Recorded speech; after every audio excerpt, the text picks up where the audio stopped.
Jared, good to see you. It's been 10 months to get back here. I guess talk about the time away, kind of what it's been like and what the focus has been like for you. Recovery. You know, I injured myself. I got injured in the last fight. The first attempt at surgery didn't take. It was declared a non-union. So we had to do the surgery again with some added medical wizardry magic stuff. I did a bone graft, gave me a bone stimulator to help with the thing.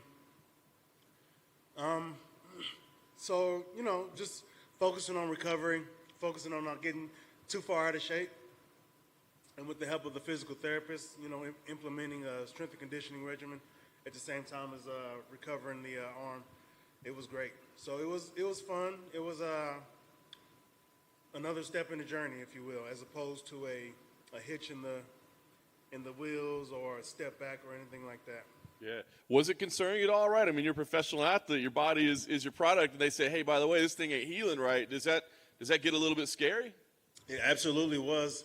It wasn't fun to go and see the x-rays and see that the bone wasn't quite healing as fast as I thought, you know, but I'm not a professional. It was my first time experiencing or seeing anything like that.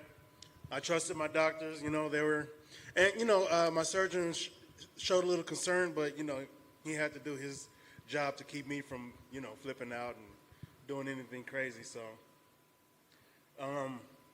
but, you know, he didn't sit on it too long. Usually they wait a whole 6 months till they make that declaration, but he saw that we don't want to. He knew that I didn't want to take that chance. So I was like, do the surgery, let's get it going. And like, okay, let's go. And we did it, and it took this time. The arm feels great. And I'm ready to get back to work. Very nice. Did you find yourself, you know, as you're resuming training, that sort of stuff, was it a psychological issue at all to worry about the arm? I mean, was that a hurdle you had to get over? It is in a certain regard, but not inhibiting to my performance because we all took a conservative approach to recovery. I'm not going to go in too hard too fast. I've seen guys re-break their injuries. Gronk is a very prominent one who we've seen come back from the injury and then re-injure it. So I didn't want that to happen to me. So conservative approach, do it smart, and I trust myself. I know what feels right, what doesn't feel right, or anything like that. So throughout the process, when I started grappling, the arm was ready to start grappling. When I started striking, the arm was ready for me to start striking. So I was able to go into it with confidence. You know, feel it out at first, but it didn't take long to break through those cobwebs and get back to it. Very nice. So you put in the work, you're back, main event. Not the original opponent we were looking at, right? But luckily it wasn't like a last-minute switch or anything. But what did you think about the change? Did it affect anything for you? Well, all the other top-ranked opponents were all booked. So Kelvin was the lone standout, if you will, of what's the word? Of fighters that I would say yes to.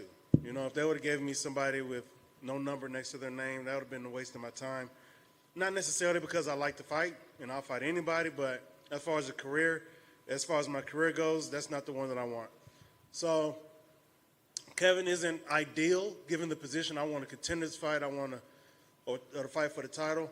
But in a sense, Kevin is ideal because I respect him a lot. You know what I'm saying? I understand who he is and what he's done. From his performances, I can see the things that he's capable of.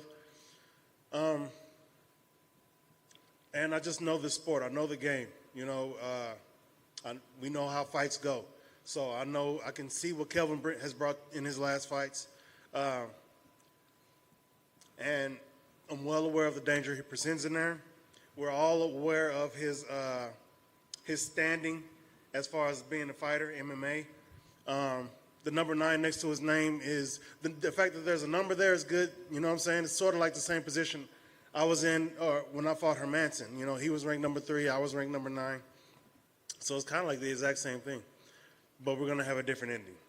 So. He's as you said, Kelvin's his reputation is out there, right? I mean, he's been in some battles, like maybe not necessarily smart to get in a brawl like that, but is there any part of you that wants to have that type of fight? I mean, a fight of the year type contender that people are just like, oh my God, that was amazing. I mean, if all we consider as fight of the year are brawls where both guys are coming out bloody and damn near broken and, you know, lost a couple of years off the career, then I don't want those guys judging my fights. You know, those aren't the ones that I want. You know, those aren't the credentials that I want, you know. So for me, I consider myself an intelligent striker. And I want to go out there and an intelligent fighter, not just an intelligent striker, but an intelligent fighter as well. I'm an intelligent person in general. But I apply my intelligence to fighting, and I see what's what. And when I get in there, I'm going to try to see as fast as possible what's what, make my adjustments, and try to capitalize instantly. Nice. Last thing for me, you talked about it, man. You want to fight for the title, man. You had a ton of momentum behind you, the setback, but now you're here again. So what do you think? I mean, do you feel like you're starting again and got to build your way up, or do you feel like, hey, I can pick up that momentum I was on right back? You know, one good performance, and I get to talk about titles again. As far as my energy goes, I'm picking up right where I left off. You know, I'm a better fighter than I was back then. Even going through the injuries, I've gotten better. And no, I didn't take any steps back. No. Losing that fight to Robert the way that I lost it, I'm not going to take any steps. Can't nobody take anything away from me with that. So luckily, the people who book the fights, cut the checks, you know, they see that as well. So I'm glad we got competent people running the show and not the guys who want to see bloody ball out brawls and stuff like that, you know. But, you know, that's entertaining as well. Who knows? I mean, I can throw down too. You know, don't get me wrong. And if I get in there and start brawling, it's going to be like a nuclear fault war or something like that, right? Because I'm be throwing bombs. But no, I want to have an intelligent approach as always. You know, nothing different, more, an even better, a more intelligent approach, if you will. Hey, Jared, you just mentioned that you throw bombs in there. I'm curious, where do you think you rank in your division in terms of who hits the hardest? Who hits the hardest?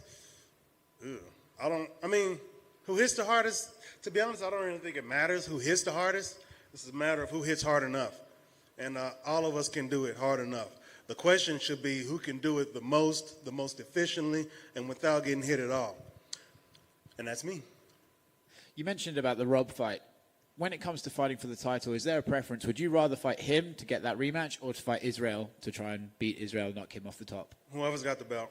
Yeah. You know, the fact that it's Izzy right now, you know, that's who I'm aiming at. If Robert gets the win, if Robert gets the title, then that's who I'm aiming at.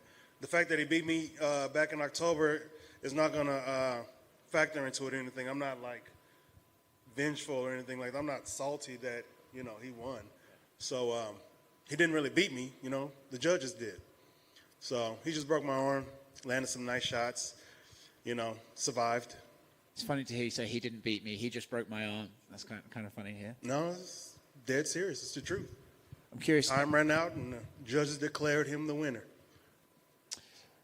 I'm curious who you have winning in the Darren Till-Derek Brunson fight that's coming up. I don't pick fights. Okay. I don't know if you guys knew that or not, but I don't like picking fights. I can break it down, you know, but that would take a while. I don't favor any of them in any way. They both have the skills to make it happen. Derek can grapple with the best of them. We've seen Darren defend grapplers' advances. They're both good at striking. They both have their styles, you know what I'm saying? So you have 1 + 1, you know. Let's see what we get. Let's see what that equation, what that equates out to. Thank you.